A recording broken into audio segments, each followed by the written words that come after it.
عاجز حامرہ صاحب، ملک کے اتنے بڑے بڑے مسائل، اتنے خطرناک مسائل، اور ہر گزرتے دن کے ساتھ تنازعات میں، مسائل میں ہر طرح کا اضافہ ہوتا چلا جا رہا ہے. آپ پھر بھی الیکشن کی طرف جانے کی بات نہیں کر رہے ہیں. مذاکرات میں آپ بیٹھے بھی ہیں تو ایک لگتا ہے ہاف ہارٹیڈلی بیٹھے ہیں. عدالت نے کہا ہے تو عدالت کی کمپلائنس کے لیے بیٹھے ہیں، نیت کوئی نہیں ہے. تو سر مسائل ملک پاکستان سب کا ہے، آپ کا بھی ہے، ہمارا بھی ہے. مسائل کا حل کیا ہے؟ بسم اللہ الرحمن الرحیم. دیکھیں جی، اس میں کوئی شک نہیں. جو آپ نے بنیادی سوال اٹھایا ہے کہ پاکستان میں مسائل ہیں اور سب سے زیادہ. جی دھامرہ صاحب سن رہے ہیں آپ مجھے؟ اچھا، رابطہ منقطع ہوا ہے. عامر ضیاء صاحب، سر عثمان ڈار صاحب کی بھی گفتگو سنی، میرا ابتدائیہ بھی آپ نے سنا. سر اتنے بڑے بڑے مسائل اور مذاکرات جو ہیں وہ تو ہونے سے پہلے ہی کھٹائی میں پڑے ہوئے تھے، اور جب شروع ہوئے تو اس کے بعد تو جو حشر ہو رہا ہے ان کا وہ ہمیں نظر آ ہی رہا ہے. تو یہ پریڈکٹ کرنا مشکل نہیں ہے کہ اگلا ہفتہ پھر احتجاج کا ہے اور صدائے احتجاج بلند کرنے کا ہے، سڑکوں کا ہے، اور کیا ہے؟ صاحب یقیناً آپ درست فرما رہے ہیں کہ امیدیں کم ہیں اور خدشات بہت زیادہ ہیں، لیکن میں پھر بھی کہوں گا کہ ابھی کہتے ہیں نا کہ آل از ناٹ لاسٹ. اگر کہتے ہیں کہ اللہ میاں عقل سلیم دے ہمارے سیاستدانوں کو، تو ایک موقع ہے کہ منگل کو پی ٹی آئی نے کہا کہ جی منگل سے زیادہ ہم آگے نہیں جائیں گے، تو منگل تک کوئی میانہ روی کا راستہ اپناتے ہوئے کوئی بیچ کی راہ نکالیں جو ایکسیپٹیبل ہو پی ڈی ایم کے لیے بھی اور پی ٹی آئی کے لیے بھی. یہ ہمارا بیسٹ کیس سینیریو ہے. دوسرا جو سینیریو، جو دوسرا منظرنامہ ہے جس کی بھی آپ بات کر رہے تھے، وہ بہت ہی تشویشناک ہوگا، اور خدا کرے اس کی نوبت نہ آئے. اگر فرض کریں احتجاج ہوتا ہے، اور وہ بھی میں ایک اور پروگرام میں بیٹھا ہوا تھا، وہ کہہ رہے تھے کہ جی احتجاج کبھی کامیاب نہیں ہوا. میں کہتا ہوں احتجاج کامیاب نہ بھی ہو تب بھی حکومت ناکام ہوگی، اور کیونکہ اگر حکومت ناکام ہوئی تو اس کا مطلب ہے کہ پاکستان ناکام ہو رہا ہے. ابھی جتنے بڑے مسائل ہیں وہ حکومت اور عمران خان سے بڑے مسائل ہیں. ہماری ریاست جو ہے وہ داؤ پہ لگی ہوئی ہے، عام آدمی داؤ پہ لگا ہوا ہے، کیونکہ جو سیاست ہوتی ہے، اسٹیٹ کرافٹ ہوتا ہے، یہ عوام کی بھلائی کے لیے اور ریاست کے لیے ہوتا ہے میرے خیال میں، اور تو کسی چیز کے لیے نہیں ہوتا نا. تو اگر اسی کو آپ قربان کر رہے ہیں تو وہ سیاست کس کام کی؟ اچھا، دوسری بات لوگ کہتے ہیں کہ جی نیتوں کا حال یقیناً اللہ میاں جانتے ہیں. بات میں سمجھتا ہوں کہ صرف پی ڈی ایم کا مسئلہ نہیں ہے اور پی ٹی آئی کا مسئلہ نہیں ہے.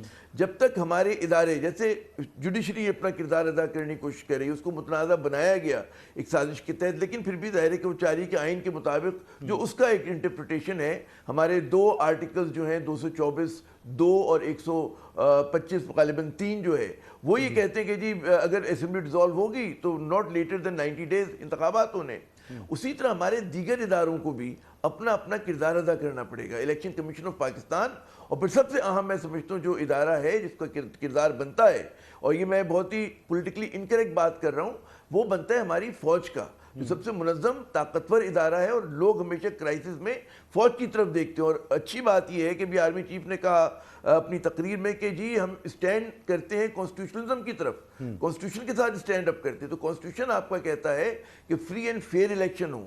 تو بعض اوقات جب گوٹ پھنس جاتی ہے، آپ بند گلی میں آ جاتے ہیں، تو پھر وہ لوگ کہ جن کا ڈائریکٹلی سٹیک نہیں ہوتا، فوج کا ظاہر ڈائریکٹ سٹیک یہ نہیں کہ اس کو انتخاب لڑ کے جیتنا ہے، تو وہ کم از کم ریزالو کرانے کی کوشش کرتا ہے کوئی ایسا سلوشن اوورٹ طریقے سے کسی بھی طرح سے انفورس کرے کہ جناب ایکسیپٹیبل ہو، تاکہ ملک آگے بڑھے. 1 سال سے زیادہ عرصہ ہو گیا. جی آرمی کا باقاعدہ اب موقف ہے کہ ان کا سیاست سے اب کوئی تعلق نہیں، اور انہوں نے اپنے آپ کو کارنر کر لیا ہے.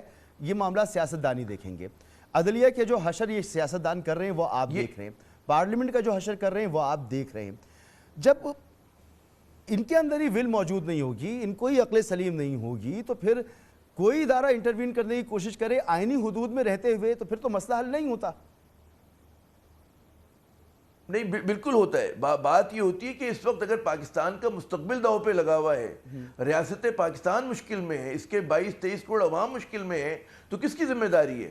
پھر ظاہر ہے کہ اگر جیسا کہ آپ فرما رہے ہیں کہ پارلیمنٹ جو ہے وہ قانون سازی کرتی ہے کرپشن کو وہ کرنے کے لیے، کوشر کرنے کے لیے، حلال قرار دینے کے لیے، یا وہ اپنی بدنیتی کی اس میں وہ قانون سازی کرتی ہے کہ جی سپریم کورٹ کے اختیارات طلب کر لو. یہ الزام لگتا ہے نا سر، کسی ایسے پلیئر کو آنا ہوگا جو پاکستان کے لیے کھیل رہا ہو.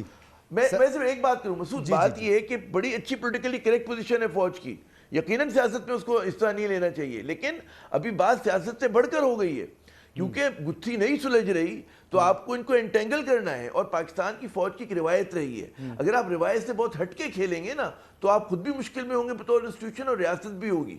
آپ کا انسٹیٹیوشن کا کردار رہا ہے کاکڑ فارمولا سے, ہمیشہ سے آپ اٹھا کے دیکھ لیں. آپ کیوں کووڈ میں کوئی ان کا آئینی کردار ہے, نہیں بنتا. اگر فوج آتی ہے, زلزلے میں آتی ہے, سیلاب میں آتی ہے, آج آپ کا معاشی ایمرجنسی ہے, آج سیاسی ایمرجنسی ہے اس ملک میں, تو کون آ کے اس کو اس میں رول ادا کرے گا؟ آپ کے خیال میں تو پی ڈی ایم بالکل آپ کی رائے سلاخوں پر نامر ضیاء صاحب, اور آپ ظاہر سی بات ہے ایک تجربہ رکھتی ہیں جناب, مگر بات یہ میں پریکٹیکل بات کر رہا ہوں, میں عملی بات کر رہا ہوں, میں پولیٹیکلی انکریکٹ بات کروں. میں نے پہلا جملہ یہ کہا تھا, لیکن اگر ملک کو آگے بڑھنا ہے ان کو کردار کرنا پڑے گا, اور فوج کو عوام کی امنگوں کے ساتھ کھڑا ہونا پڑے گا. آپ کو ایسے انتخابات کرانے پڑیں گے جو فری اینڈ فیئر ہوں, نمائندہ ہوں. پھر کوئی بھی آ جائے, پھر عوامی نیشنل پارٹی جیت جائے, پھر کوئی مطلب ہے نیشنل پارٹی جیت جائے, جماعت اسلامی آ جائے, کوئی جیت جائے, بات یو کین, ہاں جماعت اسلامی آ جائے, چلے تو کوئی بھی آ جائے, آپ آ جائیں, آپ اللہ میں آپ کو توفیق دے الیکشن لڑنے کی, کوئی بھی آ جائے, لیکن پھر معاملہ اسی طرح آگے بڑھے گا. لیکن آپ کی یہ نیوٹریلٹی جس کے وجہ سے پاکستان جو ہے وہ نیچے سے نیچے جا رہا ہے, وہ میرے خیال میں بڑا مشکل ہے, اور قوم کی بہت ایکسپیکٹیشنز ہے فوج کے ساتھ. جی ٹھیک. اب عاجز دھامرا صاحب جو ہیں ان کی لائن مسلسل ڈسکنیکٹ ہے, اور میں کوشش کر رہا ہوں کہ ان سے رابطہ ہو.